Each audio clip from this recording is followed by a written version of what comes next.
જે દારૂની બધી છે એમને અહીંયા બોટાદ પોલીસ દ્વારા ડામવામાં ખૂબ જ પ્રયાસ કરવામાં આવી રહ્યા છે.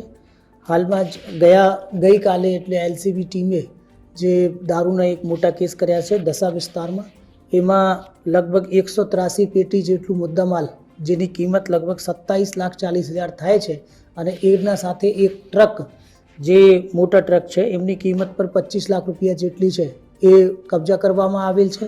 એમને સાથે જે દારૂની હેરફેર કરતા બે આરોપીઓ જેમાં રાકેશભાઈ ભીમજીભાઈ તેમજ કિશનભાઈ સુરેશભાઈ એ લોકોને પણ પકડવામાં આવે છે.